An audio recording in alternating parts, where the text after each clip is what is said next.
On fait le tour du monde avec nos correspondants et on ouvre les fenêtres, on regarde, on écoute comment l'information est vécue à l'étranger et nous démarrons avec François Hume qui est au Nigeria pour Europe 1. Bonjour François. Bonjour Mathieu. Qu'est-ce qui fait la une chez vous ?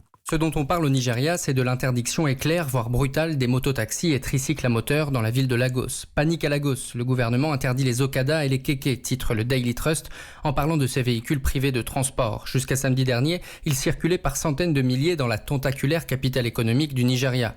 L'État de Lagos déplore le nombre d'accidents et met en application la loi sur les Keke, annonce le site web de Channel Télévision. Les autorités locales ont dévoilé la nouvelle seulement 5 jours avant l'interdiction, une mesure qui a suscité la colère des chauffeurs. Le gouvernement se réveille un jour et interdit notre activité. Je ne comprends pas, c'est notre gagne-pain, se lamente l'un d'eux dans le Vanguard. Un éditorialiste du Punch reconnaît que la plupart de ces motos ne respectaient pas le code de la route, mais rappelle que ces véhicules comblaient le manque de transport en commun à Lagos. François Hume au Nigeria pour Europe 1. Marie Nodacher est au Brésil. Bonjour Marie. Bonjour Mathieu. Qu'est-ce qui fait la une chez vous ? Ici, on parle du pré-carnaval, 2 semaines avant le début officiel des festivités qui seront marquées par la forte contestation politique. Déjà l'année dernière, l'école de samba Mangueira à Rio de Janeiro avait remporté ce grand concours avec un défilé consacré à Marielle Franco, cette conseillère municipale assassinée pour son combat en faveur des droits de l'homme. Eh bien, cette année, Mangueira, rapporte le quotidien Globo, racontera la vie de Jésus comme s'il était né dans une favela et dans un contexte marqué par une forte polarisation politique et religieuse afin d'éviter d'être accusé de profanation.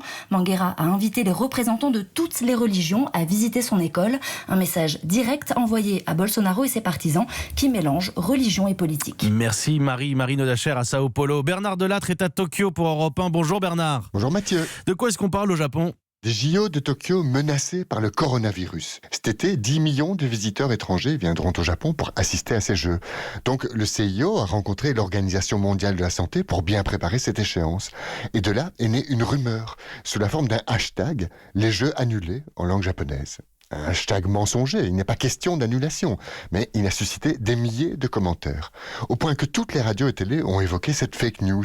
Et le plus grand journal japonais, le Yomiuri Shimbun, qui tire à 10 millions d'exemplaires, a exhorté les gens à ne pas se laisser intoxiquer par les rumeurs. Il n'empêche que les Japonais sont inquiets, et ce n'est pas la gouverneure de Tokyo, Yuriko Koike, qui a dû les rassurer. Hier, elle-même s'est déclarée préoccupée par cette menace sanitaire qui pèse sur les Jeux. C'est pour ça que vous avez peut-être entendu dans le journal de 6h30, je dis il ne faut pas non plus paniquer. Nous, on est là pour informer, donner les informations et pas non plus avoir de réaction de psychose comme celle qu'on entend du côté du Japon. Merci Bernard Delattre à Tokyo. Nous étions au Japon, au Brésil, au Nigeria. C'est la revue de presse internationale et c'est tous les matins sur Europe 1.